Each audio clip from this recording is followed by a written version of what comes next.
The sound of my front door creaking open pulled me from the legal brief I was reviewing in my home office. I paused, listening. Footsteps echoed through my entryway, followed by a woman's voice, muttering something about clear violations of Section 12.3. I hadn't scheduled any appointments today, and my housekeeper wasn't due until Thursday. Setting down my pen, I moved silently to the top of the stairs. Below me stood a woman in her mid-50s, burgundy blazer stretched tight across her shoulders, clipboard clutched like a weapon. She was already halfway through my kitchen, opening cabinets and photographing the contents with her phone. Improper storage of cleaning supplies, she announced to no one, scribbling furiously. That's a $25 fine right there. Excuse me, I said calmly from my perch. What exactly are you doing in my home? The woman froze mid-scribble, her head snapping up. Her eyes widened as they traveled from my face to the federal court seal on the polo shirt I happened to be wearing from last week's charity golf tournament. The clipboard trembled slightly in her manicured grip. I'd moved to Riverside Meadows just 3 months ago, seeking refuge from the chaos of downtown and the endless stream of high-profile cases that had consumed my life for the past decade. After 20 years on the federal bench, I craved anonymity, quiet streets, and neighbors who didn't recognize me from newspaper headlines. The modest colonial at the end of Magnolia Drive seemed perfect, tucked away behind mature oak trees with just enough yard to satisfy the HOA requirements. I'd barely glanced at during closing. My new neighbors seemed pleasant enough during my occasional walks, though several had warned me about the HOA president watch out for Patricia Harrington. My next door neighbor Stan had cautioned while trimming his hedges to a militaristic precision. We call her Karen around here, but never to her face. She's been running the Riverside Meadows HOA like her personal kingdom for 5 years now. I'd nodded politely, figuring I could handle whatever suburban politics came my way. After all, I'd presided over racketeering cases and constitutional challenges. How difficult could a homeowners association be? The first notice arrived 2 weeks after I moved, in a crisp white envelope tucked into my door, informing me that my mailbox was 3 inches tall, according to subsection 8.4.2 of the community guidelines. I measured it myself and found it perfectly within specifications. When I called the HOA office to clarify, Patricia's syrupy voice assured me it was probably just a clerical error, but suggested I might want to replace it anyway just to be safe. The second notice came a week later, claiming my recycling bins were visible from the street for more than 12 hours, violating the visual harmony standards. This was particularly puzzling since I kept them in my garage except for collection day. The third notice cited me for excessive dandelions in my backyard, which was interesting considering I just had professional landscaping done. Each time I responded with a polite but firm letter explaining why the violations were unfounded. Patricia's tactics escalated. She began taking photos of my property from the sidewalk at odd hours. I'd catch glimpses of her burgundy blazer darting behind trees. When I looked out my window, she started sending mass emails to the neighborhood warning about declining property values due to new residents who don't respect our community standards. Then things got stranger. I began noticing subtle signs that someone had been in my house while I was at the courthouse. A stack of mail moved slightly to the left, cabinet doors I distinctly remembered closing left ajar. The garage door opener, which I always kept in my car, mysteriously on my kitchen counter. At first I chalked it up to absent-mindedness, the stress of the move catching up with me, but when I found my back door unlocked one evening, I knew something was wrong. Installing security cameras took less than a day. I chose a professional-grade system that backed up to the cloud, complete with motion sensors and night vision. Then I waited. It didn't take long. The footage from the following Tuesday was illuminating. At 2:17 in the afternoon, Patricia Harrington approached my front door, glanced around nervously, then produced a key from her pocket. She let herself in as casually as if she owned the place. The key, I discovered through few discreet inquiries, came from the emergency lockbox I was required to maintain for first responders. As HOA president, Patricia had access to all of them for community safety. She spent 43 minutes inside my home photographing everything from the inside of my refrigerator to the books on my shelves, all while muttering about violations and fines. I could have confronted her immediately, but years on the bench had taught me patience. I wanted her to hang herself with her own rope, so I kept quiet, continued recording, and waited for the perfect moment. That moment arrived on a Thursday afternoon when I deliberately worked from home, my car hidden in the garage. Patricia entered at 2:35, right on schedule. I listened for my office as she made her way through the first floor, her voice carrying clearly up the stairs, improper shelf spacing in the pantry. She announced non-approved brand of water softener, salt. Oh, and look at this store brand pasta. Definitely brings down the neighborhood.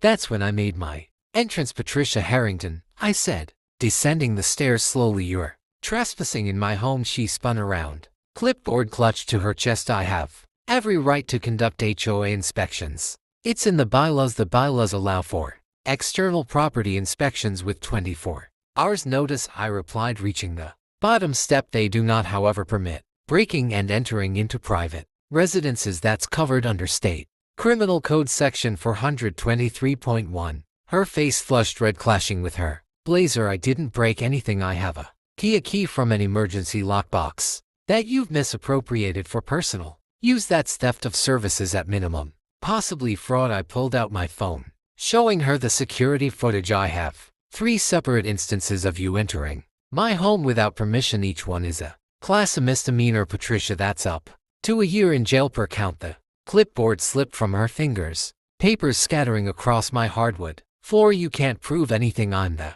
hoapresident. I have authority. Your authority ends at property lines, I said calmly. And speaking of authority, I should properly introduce myself. Judge Harrison Mitchell, Federal District Court for the Eastern District. I believe you've been photographing my federal court ID badge through my home office window. It's hanging right there on my bookshelf. The color drained from her face so quickly I thought she might faint. Her mouth opened and closed like a fish, gasping for air. You're lying. You can't be. Would you like to see my credentials, or perhaps we should wait for the police to verify them? I held up my phone again. I was planning to call 911, but if you'd prefer to turn yourself in voluntarily, I'm happy to drive you to the station myself. This is entrapment, she shrieked, backing toward the door. You set me up.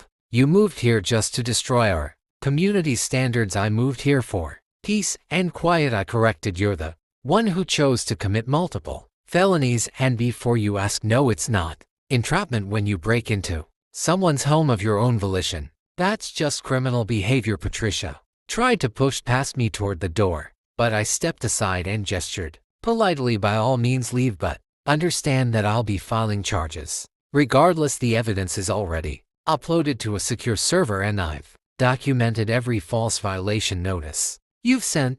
She stumbled out onto my porch, then turned back with whatever defiance she could muster. The HOA board will hear about this. You'll be fined. You'll be forced out of this neighborhood. I look forward to that meeting, I said. In fact, I'll be bringing my attorney. She specializes in civil rights violations and malicious prosecution. I believe you'll find her quite thorough the next few days. And folded with predictable precision, I filed a police report that afternoon, providing the detectives with comprehensive evidence including footage, dates, and documentation of Patricia's pattern of harassment. The criminal charges were straightforward: 3 counts of breaking and entering, misuse of emergency services resources, and criminal trespass. The HOA board meeting the following week was standing room only. Word had spread through Riverside Meadows like wildfire, and it seemed every homeowner who'd ever received a dubious fine or threatening letter from Patricia wanted to witness her downfall.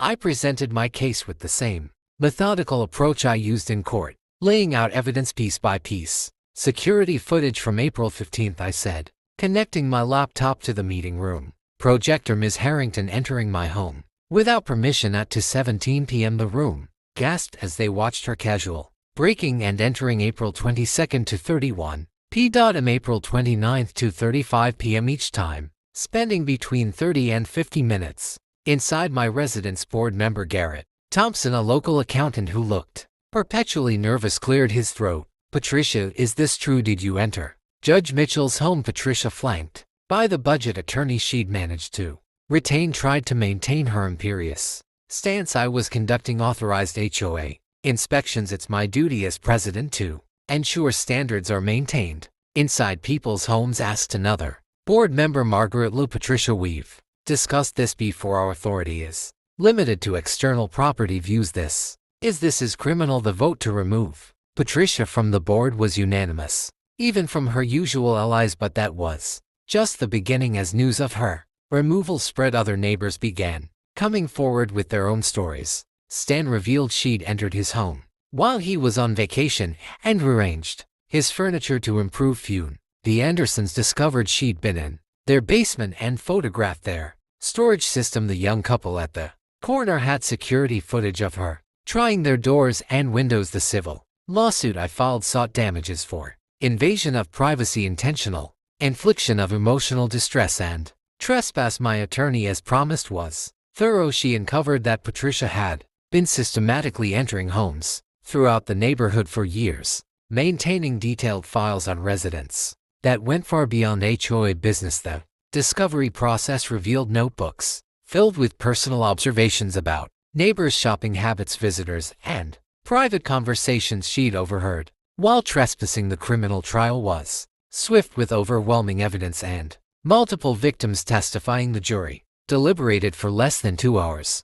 Patricia Harrington was convicted on all charges, 3 counts of breaking and entering, each carrying up to 12 months in jail plus fines. The judge, a colleague who recused myself from any involvement, showed little sympathy for someone who had so brazenly abused a position of trust. Ms. Harrington, Judge Shin said, during sentencing, you were entrusted with a leadership role in your community. Instead of serving your neighbors, you violated their most basic expectation of privacy and security. The court sentences you to 18 months in state prison, followed by 3 years of probation. You are also ordered to pay restitution to all victims, totaling $87,000. Patricia's shriek echoed through the courtroom as the Bates approached. This isn't fair. I was protecting property values. I was maintaining standards. Her designer heels clicked frantically against the floor as they led her away, still protesting about the injustice of being held accountable for her actions.